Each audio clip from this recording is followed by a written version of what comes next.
Good morning to all of you my dear students. मैं जेकिन reasoning गुरु आप सभी का स्वागत करता हूं। आज मैं सीटिंग अरेंजमेंट का पार्ट 5 लेकर के आया हूं और इस पर 15 क्वेश्चन डिस्कस करूंगा। तो आप लोग उम्मीद करता हूं कि पीछे की तरह आप लोग पार्ट 1, 2, 3, 4 देख चुके होंगे। यदि नहीं देखें तो प्लेलिस्ट में अवेलेबल है। तो चलिए सारे बच्चे को आप लोग शेयर कर दीजिए, तो उन लोग को भी बेनिफिट हो जाएगा। सीटिंग अरेंजमेंट है, एक अच्छा चैप्टर है रीजनिंग के लिए। और जो बच्चे सब्सक्राइब नहीं किए वो सब्सक्राइब कर लीजिएगा और पूरा फुल वीडियो आप लोग देखिए, जिससे कि आपको सारा चीज समझ में आवे। हम कहीं एक बहुत ही अच्छा क्वेश्चन डिस्कस करेंगे आज की डेट में, तो उसको ध्यान पूरा फुल वीडियो देखिएगा। और इससे ज्यादा कुछ नहीं आएगा सीटिंग अरेंजमेंट में। अगर इससे ज्यादा कुछ आता है तो फिर दिक्कत है, इससे ज्यादा कुछ नहीं आएगा। तो चलते हैं क्वेश्चन पे। ये रहा आपका फर्स्ट क्वेश्चन। यहां से देखिए 46 से 50 तक ये प्रश्न दिया गया है, यानी कि 5 क्वेश्चन दिया गया है। ये प्रश्न निम्नलिखित जानकारी पर आधारित है। अब देखिए 7 लोग हैं यहाँ पे। ये पंक्ति पर आधारित प्रश्न चल रहा है, पंक्ति पे आधारित प्रश्न चल रहा है। एक बार थोड़ा सा थ्योरी डिस्कस कर लेते हैं, उसके बाद बात करते हैं। देखिए थ्योरी में क्या है ना, यहां समझिएगा, हम हमेशा उत्तर ही लेंगे, हमेशा हम उत्तर लेंगे। आपको कभी भी दक्षिण कुछ भी कहे, पूरब कुछ भी कहे, पश्चिम कुछ भी कहे, हम हमेशा किस तरफ लेंगे?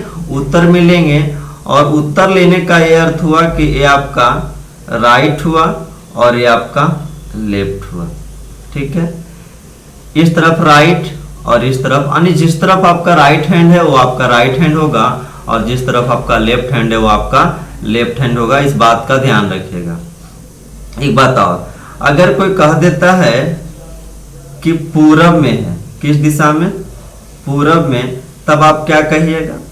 तो पूरब में है तो इसका मतलब इसको घुमा दीजिएगा उत्तर में। तो देखिए ये राइट है और ये लेफ्ट है इस डायरेक्शन में, तो आपका ये घूमेगा तो इस डायरेक्शन में, यही डायरेक्शन में हो जाएगा, घूमेगा, ये राइट हो जाएगा, ये लेफ्ट हो जाएगा।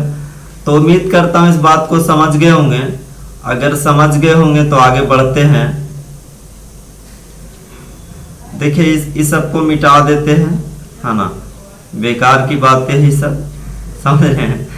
कोई बेकार की बातें नहीं, यही समझना है आप लोग को एग्जाम में जितना जल्दी आप कर सके, क्योंकि जितना आप स्पीड कीजिएगा उतना आपको बेनिफिट होगा। तो इस बात को ख्याल रखिएगा। ये रहा आपका 45 नंबर तक मैं डिस्कस कर चुका था पिछले स्लाइड में, पिछले पार्ट में मैं डिस्कस कर चुका था। यहाँ से 46 से डिस्कस कर रहे हैं। कहता ABCDEF और G पूर्व की ओर मुख करके एक दीवार पर बैठे।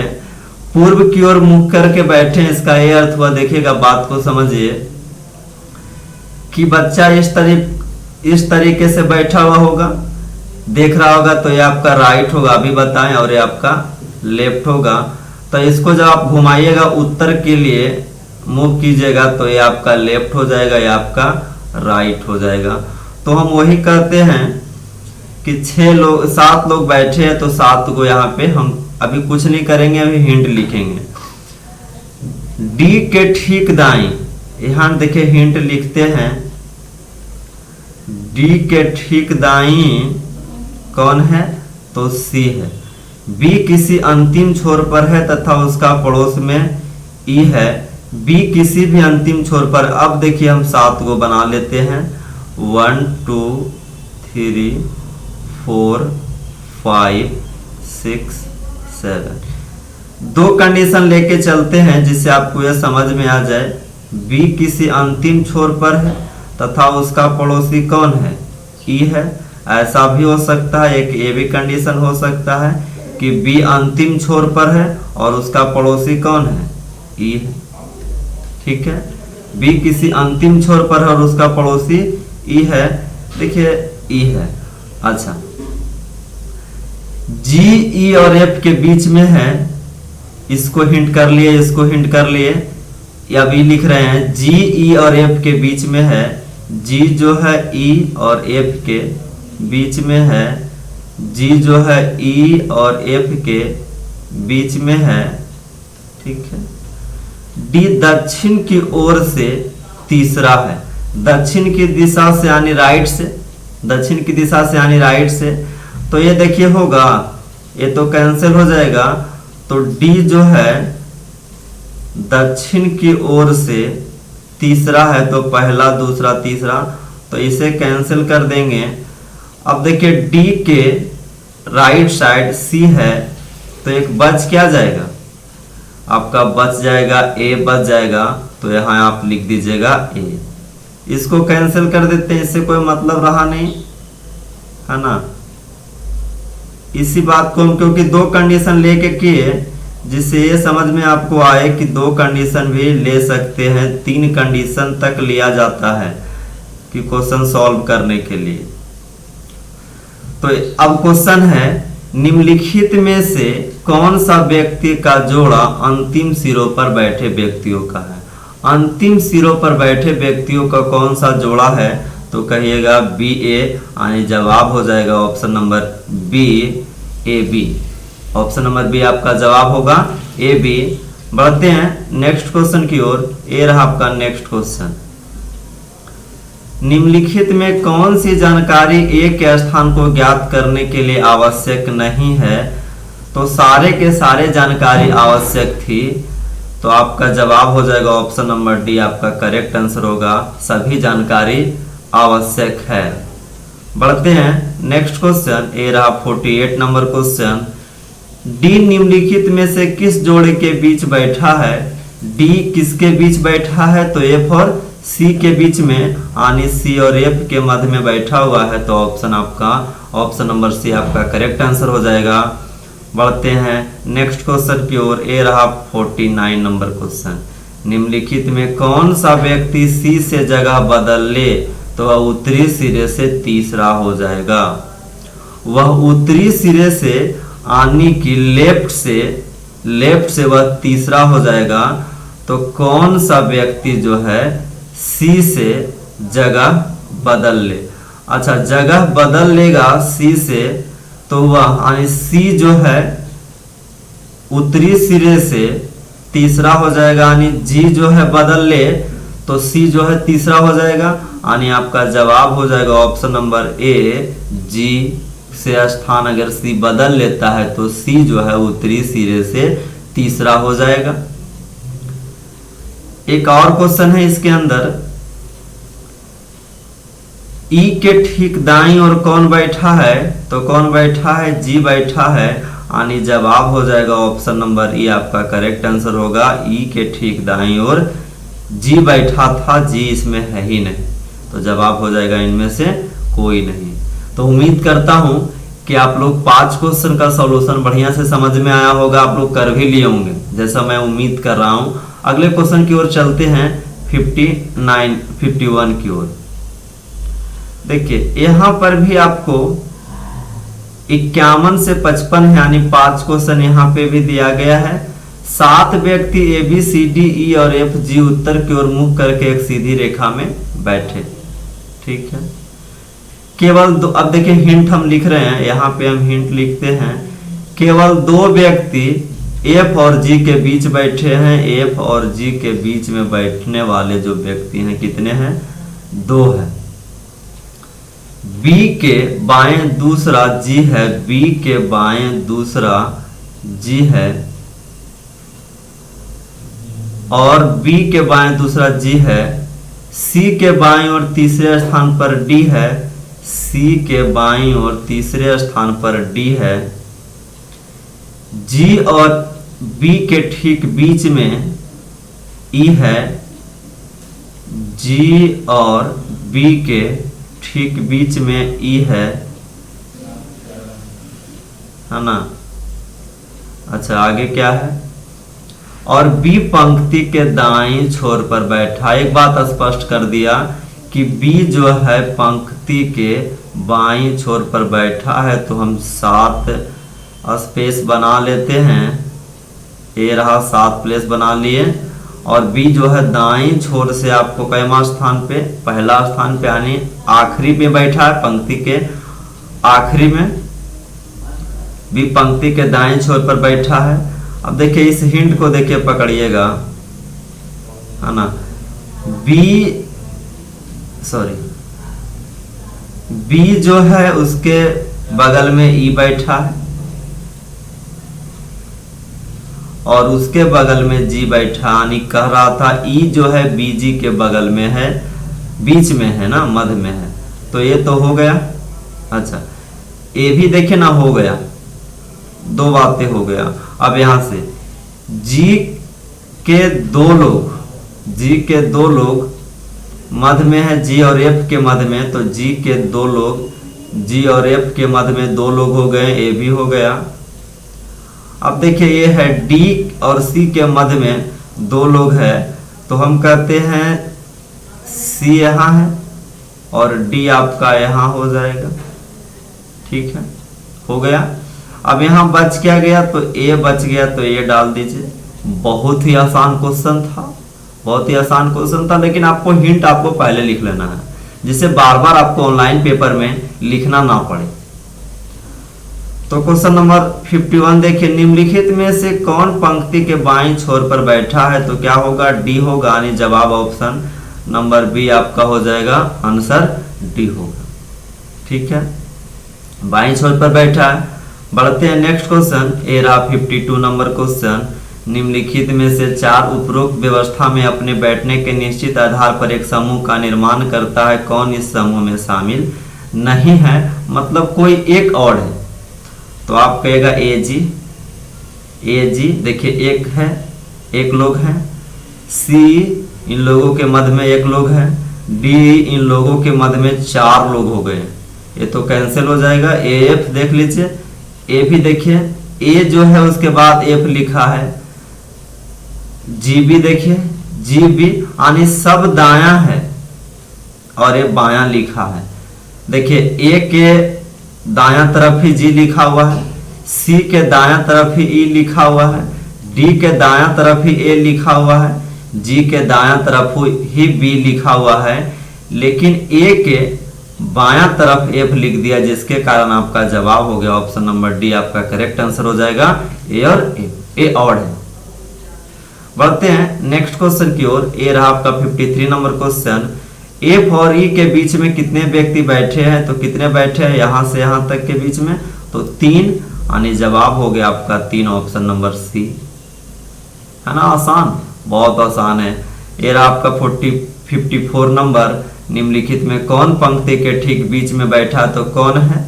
सी है, यानी जवाब हो गया आपका ऑप्शन नंबर बी, सी हो गया, पंक्ति के मध्य में बैठा है। इसके अंतर्गत एक क्वेश्चन और है 55, एक के संदर्भ में ई का स्थान क्या है? ई के स्थान क्या है इसके संदर्भ में? तो दाएं से तीसरा है, तो देखिए तो दाएं से तीसरा option number A correct answer है, दाएं से तीसरा। ठीक है, तो उम्मीद करता हूं ये भी आपको बहुत अच्छा लगा होगा। बढ़ते हैं आगे की इंट्रोडक्शन की ओर। ए रहा आपका 56 से 60 नंबर क्वेश्चन तक है, यानी 5 क्वेश्चन यहां पर भी है। 7 मित्र T U V W X Y और जेड उत्तरोमुख होकर एक सीधी रेखा में बैठे हुए। उत्तरोमुख मतलब उत्तर की ओर दिशा करके मुख करके बैठे हुए। हिंट देखिए, हम लिखते हैं, यहां से लिखना स्टार्ट करते हैं। हिंट, टी के दाईं और 5वें स्थान पर डब्लू है। टी के दाईं और 5वें स्थान पर डब्लू है, पहला, दूसरा, तीसरा, चौथा, 5वां, है ना। डब्लू किसी भी अंतिम छोर पर नहीं बैठा है। अब ले ही लीजिए, आपको समझ में आ जाएगा। देखिए 1 2 3 4 5 6 और ये 7। अब अगर डब्लू को आपको अंतिम नहीं रखना है तो टी को स्टार्टिंग में रखना पड़ेगा। 1 2 3 4 5। डब्लू देखिए अंतिम में नहीं आया, ठीक है, अंतिम में डब्लू नहीं आया। जेड और एक्स के बीच में 2 व्यक्ति, जेड और एक्स के बीच में 2 व्यक्ति है y u के बाईं ओर तीसरे स्थान पर है, y जो है y u के बाईं ओर तीसरे स्थान पर है। y पंक्ति में ठीक बीच में बैठा है, y पंक्ति में ठीक बीच में बैठा है, ये भी अच्छा विकल्प है आपको चुनने का। तो y जो है सेंटर पे बैठा है दोनों पंक्ति के। अब क्या ना, जेड वाई का निकटतम पड़ोसी नहीं, यानी जेड यहाँ नहीं बैठ सकता है, जेड यहाँ नहीं बैठ सकता है, जो दो जगह नहीं बैठ सकता है। तो देखिए हमने इसका प्रयोग कर लिए। अब देखिए वाई यू के बाईं ओर तीसरा हो जाएगा आपका y, तो 1 2 3 इसका भी प्रयोग कर लिए।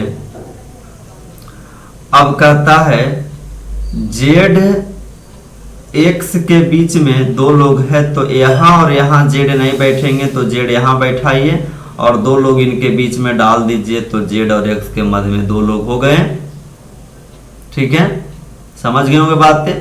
अब क्या बचा, तो टी यू भी देखिए नहीं आया है, भी यहां डाल दीजिए, ये आपका हो गया। ऐसे भी आप नहीं भी डालिएगा तो क्वेश्चन पे आपको आ जाएगा। क्वेश्चन पे कोई मतलब नहीं 4 सेकंड 2 सेकंड नहीं खर्च करना है, ऐसा ही हो जाएगा। समय की घोर बर्बादी कोई जरूरी नहीं करना। W के सापेक्ष जेड का स्थान क्या है, जेड का स्थान आपको पूछा जा रहा है किसके सापेक्ष, W के सापेक्ष। तो कहिएगा बाईं ओर से चौथा है, बाईं ओर से क्या है चौथा, यानी जवाब हो गया ऑप्शन नंबर सी आपका करेक्ट आंसर होगा, बाईं ओर से चौथा। ठीक है, बाईं ओर से चौथा है। ये रहा आपका 57 नंबर क्वेश्चन। टी के दाईं ओर से दूसरे स्थान पर कौन है, टी के दाईं ओर से दूसरे स्थान पर कौन है, भी है। आपका जवाब हो जाएगा ऑप्शन नंबर डी आपका करेक्ट आंसर होगा, टी के दाईं ओर से दूसरा भी है। ये रहा आपका 58 नंबर क्वेश्चन। निम्नलिखित 5 में से 4 उपरोक्त पंक्तियों में अपने बैठने के स्थान के आधार पर एक समूह का निर्माण करते हैं, निम्नलिखित में से कौन इस समूह में शामिल नहीं है। यानी ऑड कौन है, एक ऑड होगा, बाद बाकी 4 समान होंगे। देखिएगा यू डब्ल्यू बगल में है, वी एक्स दायां लिखा हुआ है, ये बायां लिखा हुआ था, जे टी बगल में है, वाई भी बगल में है, डब्ल्यू एक्स बगल में है। यानी आपका एक्स भी देखिए दो लोग एक उसके बीच में था जबकि सब पड़ोसी थे, तो आपका जवाब हो जाएगा ऑप्शन नंबर बी आपका करेक्ट आंसर हो जाएगा। ये ऑड है, 4 समान था और एक्स भी ऑड है, कारण कि इन लोगों के मध्य में एक लोग हैं जबकि 4 लोगों के मध्य में कोई लोग नहीं थे, यानी पड़ोसी थे। तो उम्मीद करता हूं आप लोग समझ गए होंगे। ये रहा आपका 59 क्वेश्चन नंबर। यदि सातों दोस्त अंग्रेजी वर्णमाला के क्रम के अनुसार दाईं ओर से बाईं ओर बैठाएं तो कितने स्थान अपरिवर्तित रहेंगे, यानी अंग्रेजी वर्णमाला के क्रम में सजा देना। तो कितने ऐसे लोग होंगे जिनका कर्म नहीं बदलेगा, यानी स्थान परिवर्तित रहेगा। तो देखिए यहां पे हम कहते हैं टी दाईं ओर से बाईं बाएं बोला है, तो टी यू भी डब्ल्यू एक्स वाई जेड, कोई ऐसा व्यक्ति नहीं आया जिसका कि स्थान अपरिवर्तित रहा, यानी सबका स्थान बदल गया, इसलिए जवाब हो जाएगा किसी का भी नहीं। आंसर हो गया आपका ऑप्शन नंबर 1 किसी का भी नहीं। तो ये आपका आज के लास्ट क्वेश्चन, ये रहा 60 नंबर। पंक्ति के अंतिम छोर पर कौन बैठा है, तो टी और यू अंतिम छोर पर बैठा, यानी जवाब हो जाएगा ऑप्शन नंबर ई करेक्ट आंसर हो जाएगा टी यू। तो इस तरीके से सीटिंग अरेंजमेंट स्पीड आपको करना है, जितना स्पीड कीजिएगा उतना आपको एग्जाम में बेनिफिट होगा। तो आज के लिए इतना ही। आप लोग वीडियो अच्छा लगा हो तो सब्सक्राइब कीजिए, जिससे कि आपको बेनिफिट ये होगा कि हम जैसा ही वीडियो आपको डालेंगे, कोई न्यू वीडियो डालेंगे तो आप लोग को नोटिफिकेशन पहले पहुंच जाएगा। तो आज के लिए इतना ही। थैंक यू, धन्यवाद, मिलते हैं अगले दिन।